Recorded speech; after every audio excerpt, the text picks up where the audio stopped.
Olá pessoas, sejam muito bem-vindas aqui ao canal e esse é o nosso primeiro dia do projeto Café com Deus. Esse é um projeto em que nasceu primeiro no coração de Deus e em que a gente vai levar a palavra do Senhor nas cafeterias de São Paulo e por onde o Senhor levar, pelos outros lugares também. Esse é o primeiro dia, a gente está aqui na Cafeteria Provence e estamos prontos para ouvir a palavra do Senhor. E eu espero que você seja abençoado através dessa mensagem. Já se inscreve aqui no canal, deixa o seu like, compartilha esse vídeo com outras pessoas para que esse projeto possa crescer, para que esse projeto possa alcançar vidas que precisam ouvir a palavra do Senhor, porque é somente para Ele todas as coisas.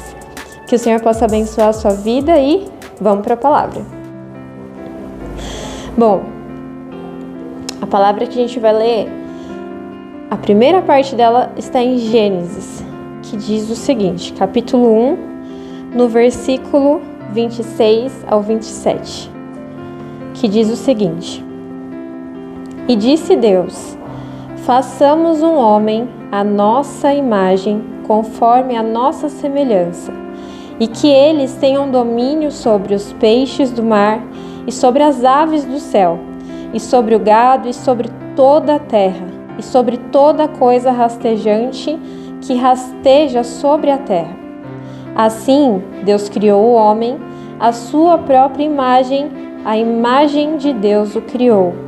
Macho e fêmea, Ele os criou. E Deus os abençoou, e Deus lhes disse, sede frutíferos, e multiplicai-vos, e enchei a terra, e subjugai-a.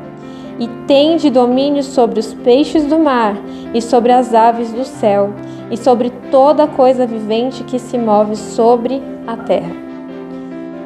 Bom, o título dessa mensagem é Por que existimos?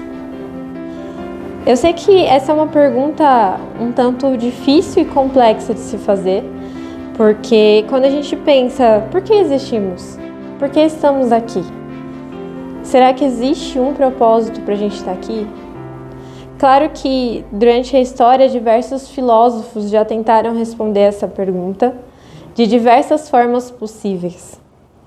Mas eu acho que a frase que mais descreve de todos os filósofos é: só sei que nada sei.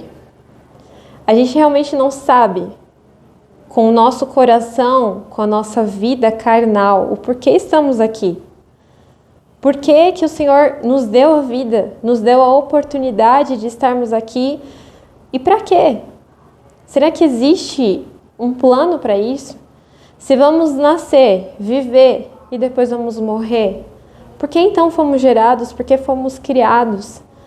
Se a gente não sabe exatamente o motivo pelo qual nós estamos aqui, vivemos uma vida sem sentido.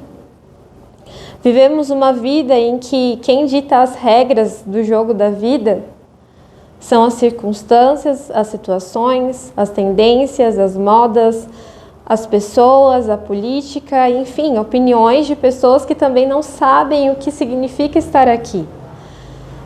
Então, como a gente pode saber quem somos e por que estamos aqui? Já que lidamos com pessoas tão limitadas como nós, que também não podem responder essa pergunta. Temos que pensar e ir para a origem disso. O único que pode responder essa pergunta é aquele que nos criou. Ele é o único que sabe exatamente o motivo pelo qual nos criou, o motivo pelo qual nos permitiu nascer, e exatamente o motivo pelo qual temos um dia, uma hora de nascimento, uma família, uma estrutura. Por que que as pessoas não nascem todas na mesma situação, na mesma classe social? Por que que as pessoas não nascem todas saudáveis? Por que que as pessoas não nascem todas com privilégios? Por quê? Nós não conseguimos responder isso de forma humana. Mas sabemos que o Deus que nos criou, Ele sabe responder todas as perguntas.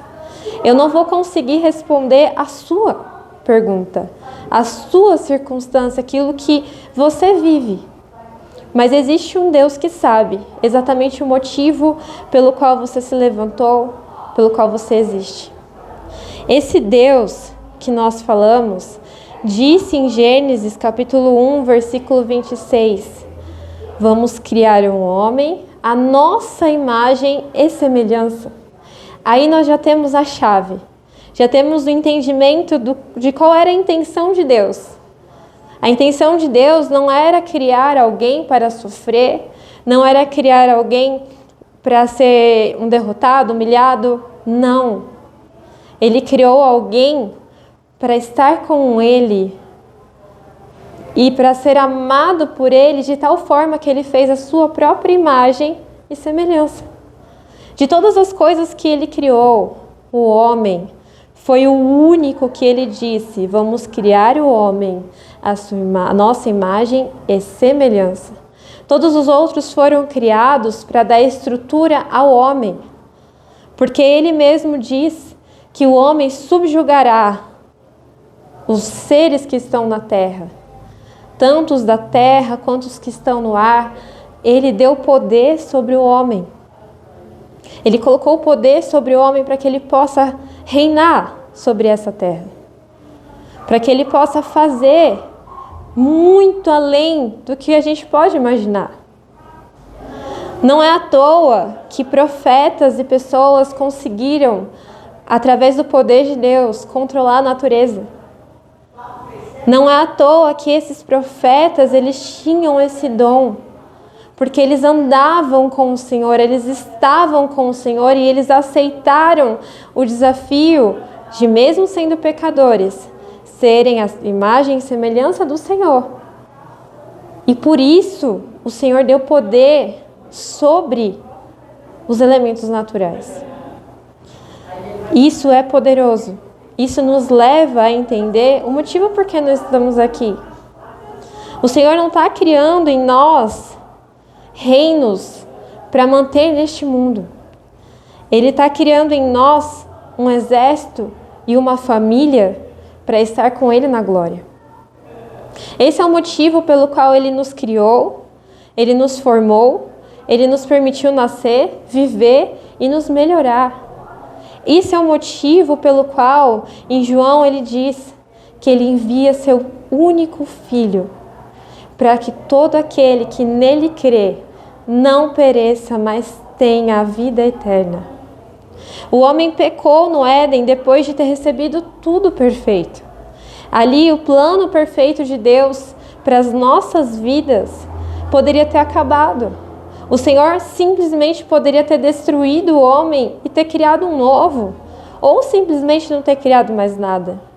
Mas o Senhor amou tanto as nossas vidas que Ele não destruiu.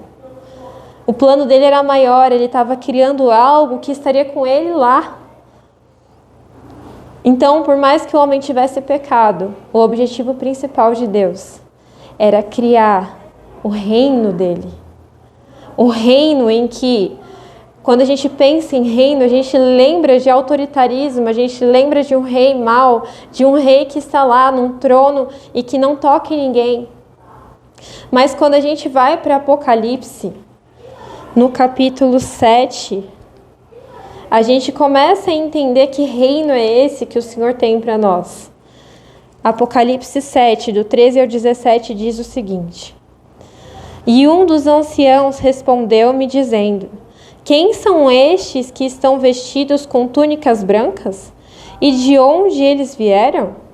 E eu lhe disse: Senhor, tu sabes.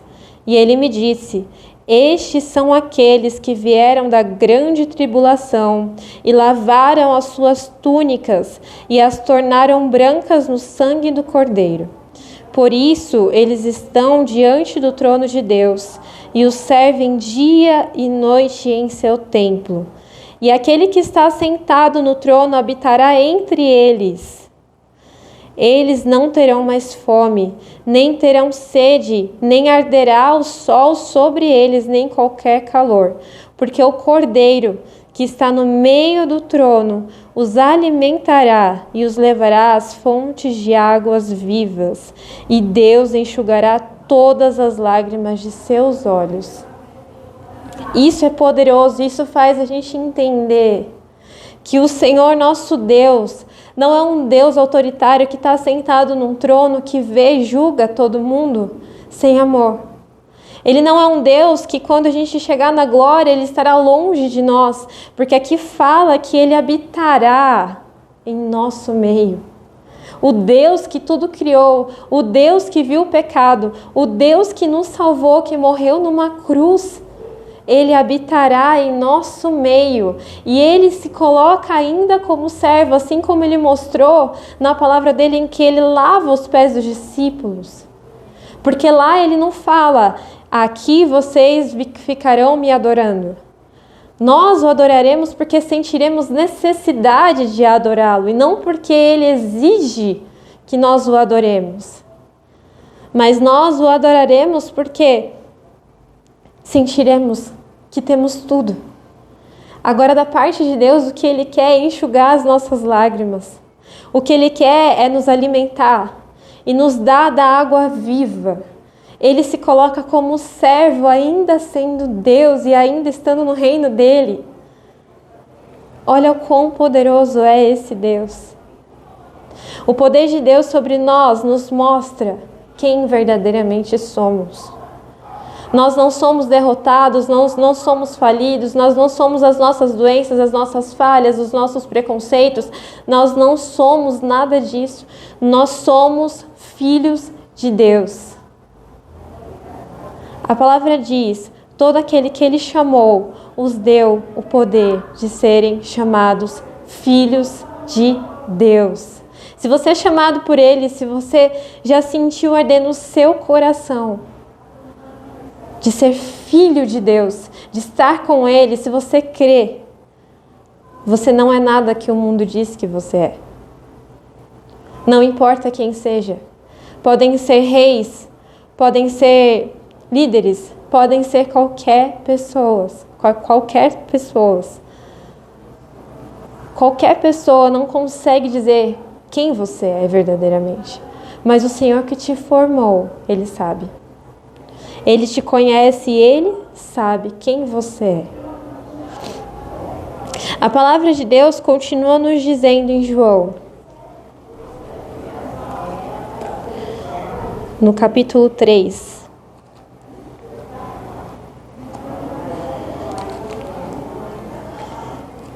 João capítulo 3 diz o seguinte: que para que a gente possa ter acesso a esse reino, a gente tem que entender que nada disso que a gente ouve que Deus fala sobre nós é possível ser realizado na nossa carne. Porque sim, Deus nos formou do pó e ao pó voltaremos. Mas quando nós voltarmos ao pó, ali ficará somente essa carne, que é corruptível, como diz a própria palavra. O nosso espírito ainda vive e será transformado. E para que nós possamos enxergar e viver o reino dele, ainda sem chegar lá, é necessário que nós estejamos em espírito. E é necessário nascer de novo. É necessário que a gente encontre o nascimento verdadeiro em Cristo. A palavra nos diz, em Salmo 51, que nós fomos concebidos em pecado. Davi se coloca assim: em pecado minha mãe me concebeu. Salmo 51, verso 5. Mas, quando a gente vai para João, a palavra nos diz o seguinte, em João, capítulo 3, verso 5 ao 7. Jesus respondeu: na verdade eu te digo, se um homem não nascer da água e do Espírito, ele não pode entrar no reino de Deus. O que é nascido da carne é carne, e o que é nascido do Espírito é Espírito. Não te admires de eu haver dito, necessário vos é nascer de novo. A gente precisa nascer de novo.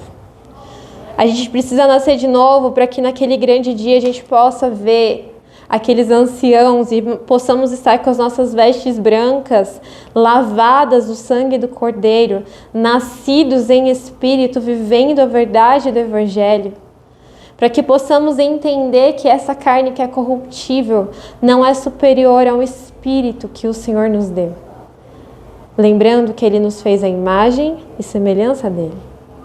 Essa é a nossa origem. É dali que nós viemos e é para isso que nós existimos. O propósito das nossas vidas não é nos tornarmos ricos, bem-sucedidos, famosos, confortáveis, não. O propósito da nossa vida é que nós possamos andar e trilhar o caminho do Senhor. Para que no grande dia, que pode ser hoje, que pode ser amanhã, a gente não sabe quando, a gente possa reinar junto com Ele. Porque a palavra de Deus fala que nós vamos reinar com Ele. Ele, sendo Deus Todo-Poderoso, nos permitirá reinar com Ele. Então, as nossas riquezas dessa terra não se comparam com o que há de vir. A fama dessa terra não se compara com o que há de vir. Nada se compara, nada pode superar aquilo que o Senhor tem para as nossas vidas. Essa palavra nos lembra exatamente quem nós somos. Essa palavra nos mostra que o nosso ponto de partida nessa terra não é o nosso ponto de chegada. Eu não sei como você nasceu, a sua história, eu não sei como é. Mas eu tenho certeza que se você aceita esse Deus Todo-Poderoso, aquilo que você vive hoje será apagado da sua história.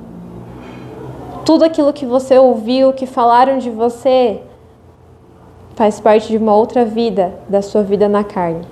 A partir do momento que você nasce do Espírito, aceita Jesus, se batiza também nas águas, você vive uma nova história. Uma história que Ele escreve. Uma história onde Ele dita as regras e não a sociedade. Então, se hoje você está perdido, se hoje você se encontra numa situação em que você já não vê mais esperança, saiba que ainda há esperança. Ainda há esperança, porque o que você tem para viver não é desta terra. O que você tem para viver, nenhum homem pode te dar. Ninguém pode te oferecer aquilo que o Senhor tem para você. Nem o homem mais rico deste mundo consegue te oferecer aquilo que o Senhor pode te dar. Porque Ele é o dono do ouro, da prata. Ele é o nosso Criador, Ele sabe de todas as coisas. Se fomos, então, concebidos em pecado, possamos ter a certeza que fomos criados com amor. Com o amor de Deus sobre as nossas vidas. E que essa verdade prevaleça sobre toda e qualquer verdade que o homem diga sobre nós. Essa é a palavra de hoje. Que o Senhor possa abençoar a sua vida. E que a partir de hoje você possa encontrar um novo propósito. Que hoje você possa encontrar na palavra do Senhor forças para prosseguir. Cura, libertação, calma para o teu coração, uma nova perspectiva e a certeza de que Ele tudo pode e que nós podemos todas as coisas naquele que nos fortalece. Que o Senhor abençoe a sua vida e essa é só a primeira mensagem de muitas que serão gravadas em cafeterias aqui de São Paulo. Você fica convidado a estar conosco. Siga no Instagram, se inscreve aqui no YouTube para você conseguir acompanhar as agendas, as datas e os lugares onde serão feitas as ministrações. Que o Senhor abençoe a sua vida e tchau!